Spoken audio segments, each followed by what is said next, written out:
These are the two Bonnella switches from the dash of the 7. Not common from what I can find, not much information on the net about this style. The name is okay out there, but this style with the pins different. So I did, each one's marked, and the base is keyed to the top, and they are a little hard to get to move back and forth. They need good cleaning, some other issues. So what I did is I found, let's do that, an inexpensive set of switches on eBay. Same rough style, some differences in it, let's put it that way.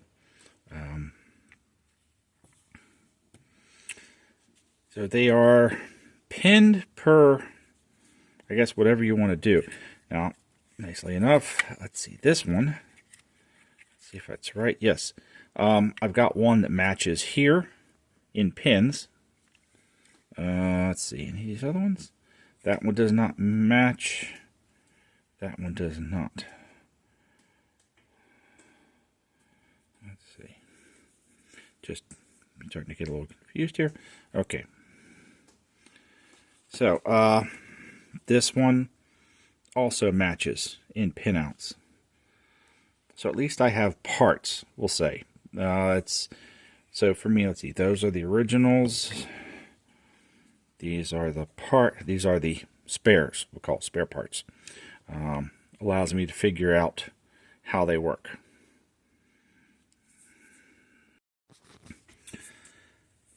So the plate here is an integral part of the switches, the gang of switches, 3 gang, and I'm not sure it could be separated to make them individual switches.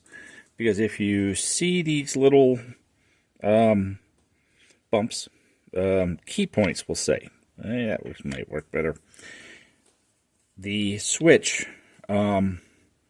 moves on the key points, so it's easier to take one of these apart and look at how they go to it instead of sacrificing a problem with the originals. So basically, there's a slider here, and I've determined that the spring, let's see if I can see it. The spring's on one side. It'll show me. Anyway, the spring's on this side. If there's a spring on both sides, then it's a different action. There is a slider here, and this would slide in there to lock into places. Well, you can see the corrosion. Does that tell you a lot of what happens with these switches? Granted, there's a bent pin, but that can be arranged. Corrosion in there, which is a lot of what happens with these. So this is spring loaded, and it slides back and forth to make contacts or not make contact, depending on how it's set up. So my plan is to take apart these switches.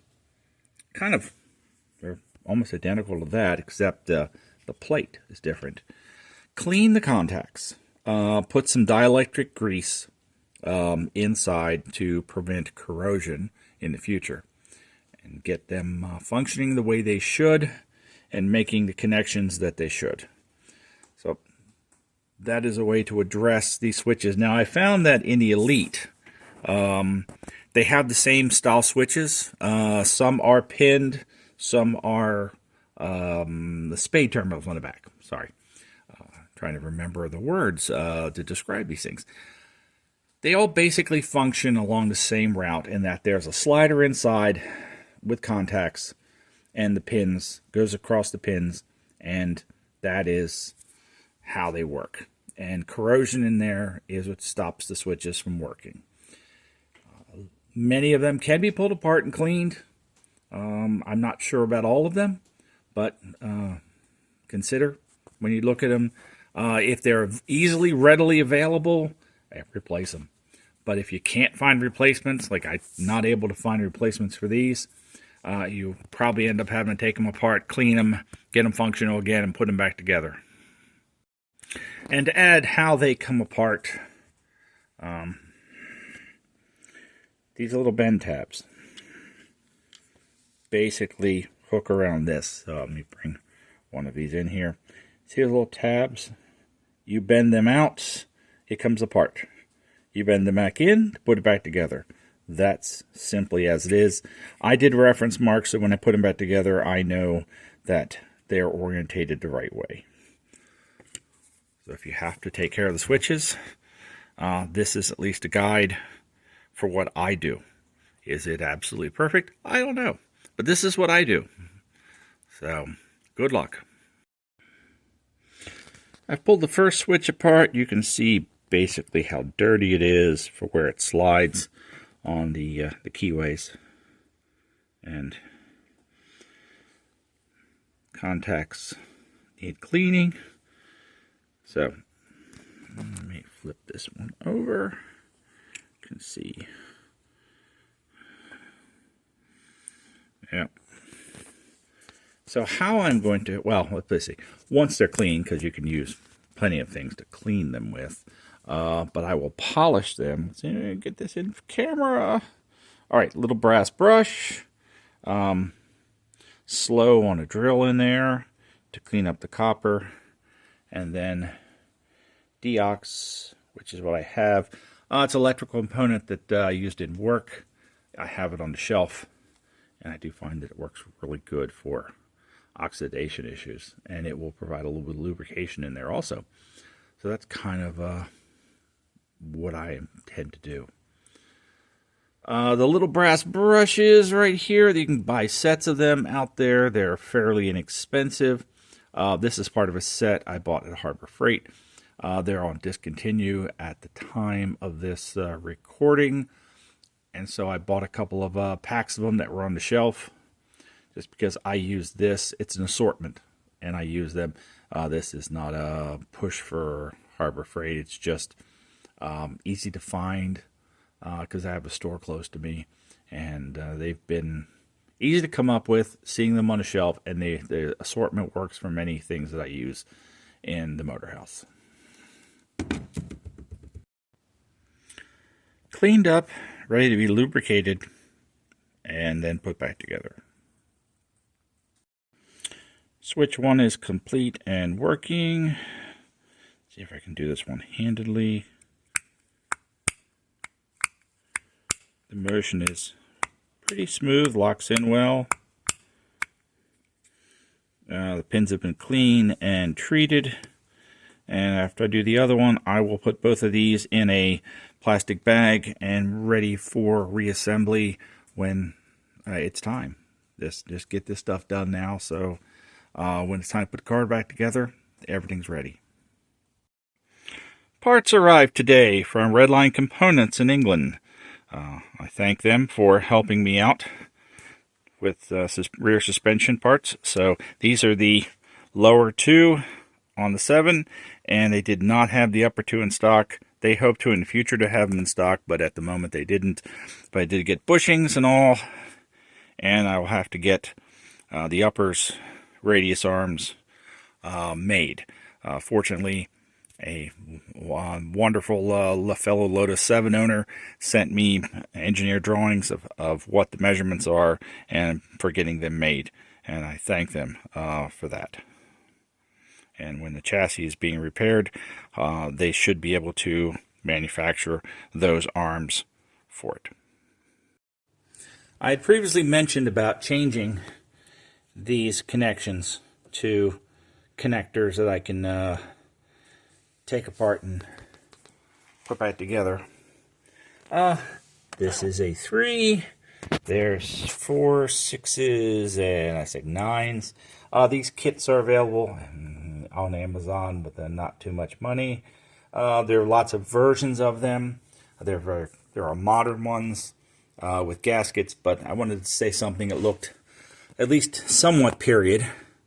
So I'm going with the nylon and to install a 3, and then what do I think this is? 1, 2, 3, 4, 5. It'll be a 6 plug with 1 not used. But so that's the next step, and it will allow me to get the steering column out of here, which will make more sense for just a in process shot of the connections are all, let's see, wires are tinned and everything is soldered together before it goes into connectors. And I will everything will get a good dose of anti-corrosion when the car goes together.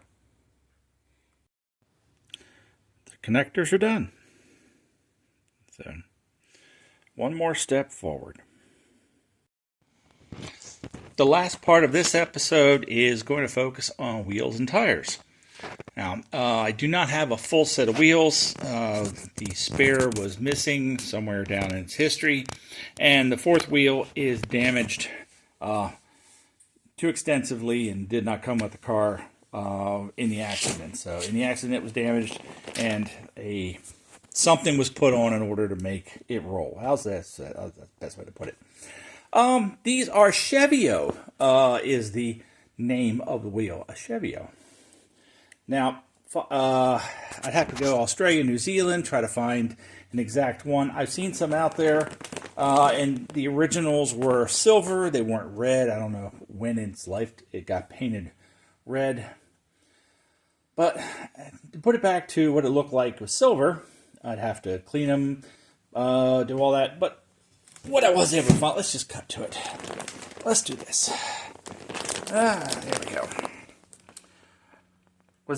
They are remaking, that's a better way to put it. They have remade the Chevio pattern in modern. So this is what I've got. 4 of these, and I'll take one of the original ones and turn it into a spare. So that's how I'm going to do it. Now these are, let's see,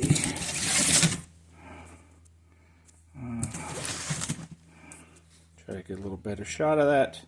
That's what they are there. Let's see, QR code if anybody's interested. So to go with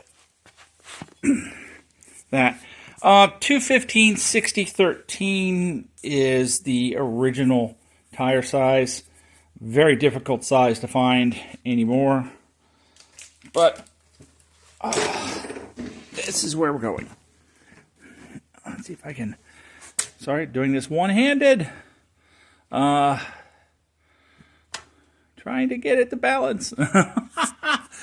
Okay. I'm dropping the 205/60/13s. And let's see if I can. Maybe that'll give an idea how to look. But I need to have 4 good wheels and good tires for aligning the repairs on the chassis. So this is the next step for me, just to get the tires mounted on the rims. The rims, new rims on the chassis, so I can take it to get repaired. So everything is moving along, and this will end, I guess, this episode. And on this tire, the Sprint Classics, I use this on some of my other cars, and it's done well. So I will, and it's a V-rated tire, which is nice. If I remember correctly, it is. Yes, it is V-rated. Another good thing. So, till the next episode.